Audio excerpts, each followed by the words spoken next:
Hello everyone, welcome back to the channel. I'm so excited to teach you guys today all about how to crochet a flat circle, and it'll be kind of a beginner's tutorial for how to crochet in the round. We'll be crocheting a flat circle just like this with seaming, so we will be joining, but I will explain at the end how to do so without joining. And I'll be giving you some tips and tricks for how to get the best product possible. I do recommend that you know how to create either a magic ring or how to create its alternative before you get started. Today I will be showing you how to use the alternative, but if you would prefer the magic ring, you can totally do this tutorial with that. I am using my J10 6mm hook today and some Hobie yarn, my favorite, my cotton yarn. It's so soft and I love it. So it's perfect for coasters or whatever else that you might use cotton for. And I just love it. Look at how nice that is. All right. So that is all really that's going to be going on today. Remember that there is a full blog post that goes along with this, so if you have other questions or concerns that I don't bring up today in the video, please go ahead and check out the blog post and you will probably be able to find a lot more answers to your questions. However, if you want to know more, please feel free to comment below and don't forget to like and subscribe. All right. Let's go ahead and get started on crocheting in the round. Alrighty guys, so for crocheting in the round, you can start this process either by chaining a length and just slip stitching it together, or with a magic ring. Today I'm actually going to show you the alternative to the magic ring. So you're going to make a slip stitch, and I am going to go ahead and chain 4. Some people say chain 3, some people say chain 5. It really depends on what you're making. But today, just for practice, we're going to go ahead and chain 4, and we're going to slip stitch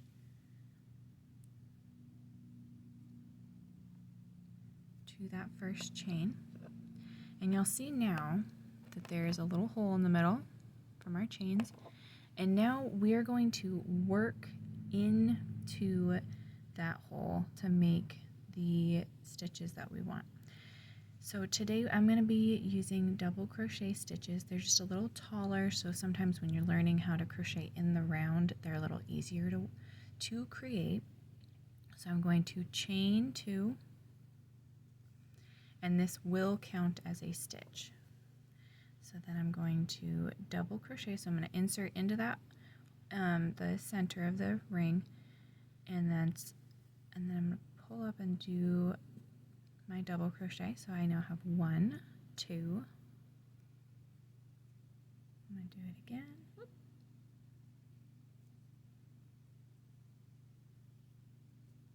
3.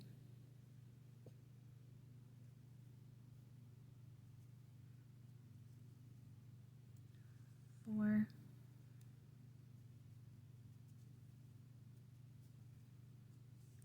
5.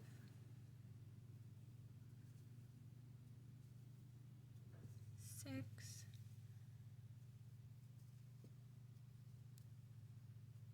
7.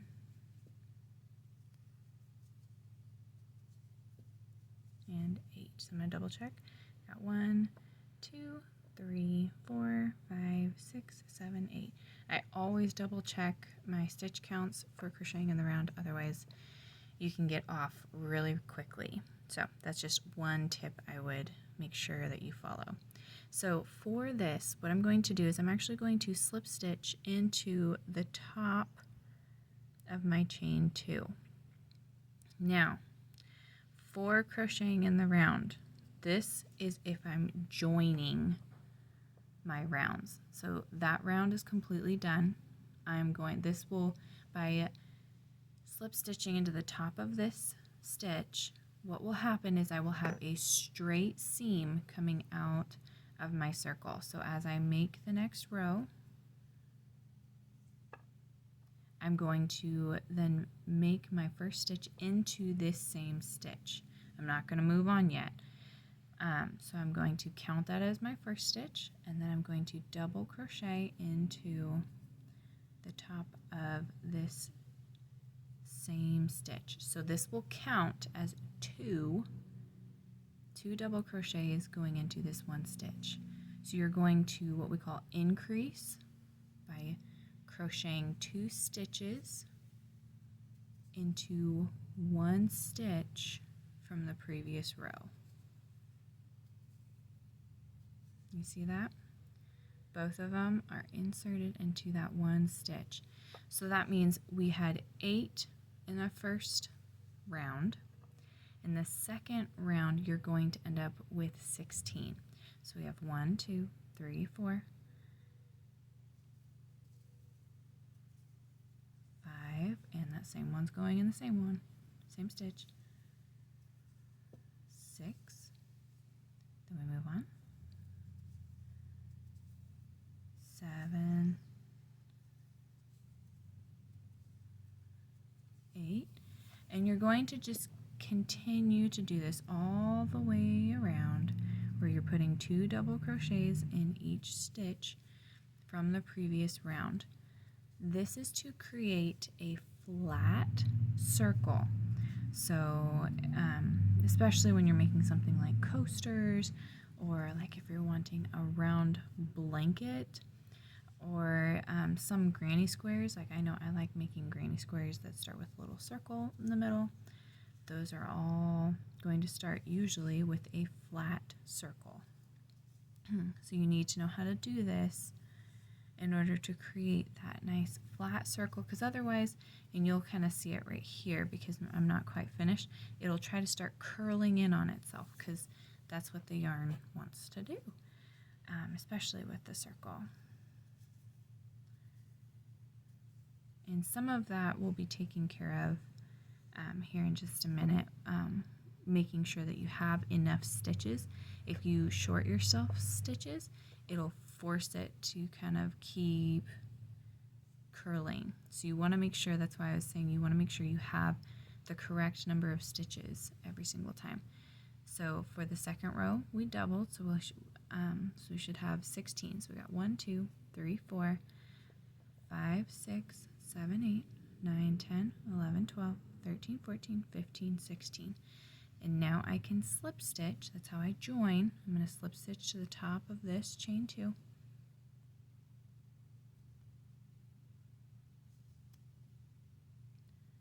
Just like that. And so you see the seam, which was right here at the beginning, it's right here. It's going to just continue to move up at that same straight spot. Now, not every time are you going to do this, but this is the best way to create a flat circle. So for the next round, you're going to, once again, chain 2. That counts as your first stitch. In this same stitch, you're going to put another double crochet. So you're going to have an increase right there. And then in the next stitch, you are only going to put 1. So what will happen is you are going to increase in every other stitch. So in this next one, we are going to double crochet 2. You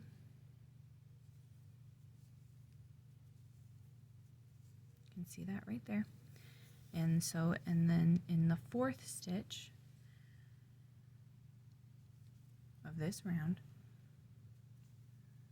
or of the previous round, so we had 1, 2, 3, 4, we are only going to put 1.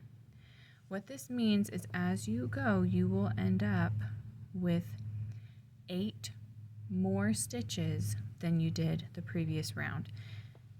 So we had 16 last round, so this next round we will have 24 if we do it correctly. So when you start with a certain number of stitches, you should always increase by that same amount as you go up. And this is explained a little more in the blog post that goes with this YouTube video. So if you're like, I have no idea, you've totally lost me, feel free to totally go check it out on my blog post. I have it written out for you, how you can get even up to 5 rounds, and then like a little trick for beyond that.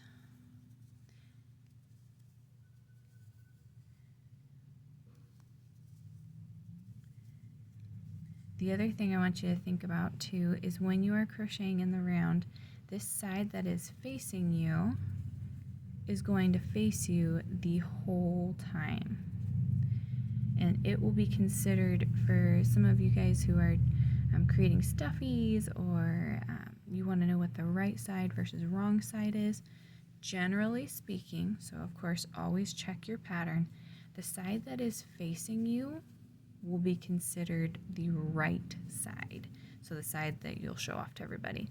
The back side is going to be considered the wrong side and will be the side that you place on the table, or it'll be the side that you don't want to show off quite as much. Not that there's usually a huge difference, but for in the round, they consider the side facing you to be the right side for your project. So always going to double check. So we have 1, 2, 3, 4, 5, 6, 7, 8, 9, 10, 11, 12, 13, 14, 15, 16, 17, 18, 19, 20, 21, 22, 23, 24. And then we're going to insert our hook into the top of that chain 2, and you're going to slip stitch closed. So that is kind of a good start for you. Now you'll notice that this is, you're like, it's puckering a little bit. That is actually very, very common. What will happen is as you get the weight going of a larger circle, it'll actually help it to flatten out a little bit more. The other thing too is because I started, instead of starting with a magic ring, I started with a chain. So I can't tighten this anymore. This is why I consider starting with the magic ring to be a better way to start when you're crocheting in the round. However, not every pattern will have you do that. So if you want to know how to crochet a magic ring or use a magic ring for your crochet projects, go ahead and check out my YouTube tutorial all about how to do that. Now there are other ways that you can create circles by making a spiral, and that would be you don't join with a slip stitch at the end of each round. Instead, you just continue on to the next round and the next with no slip stitch. This will cause more of a spiral instead, and it will mean that you'll probably have to join it at the very end, but it is a quick way to create a kind of a fun spiral effect for your crochet project. So there's some people who really, really love it. Others prefer this method where there's a seam because it's all even and everything. So always check your pattern to see what they need. And if you have any questions or anything, please just go ahead and let me know in the comments below. And if you like this content, please like and subscribe. Thanks so much for watching.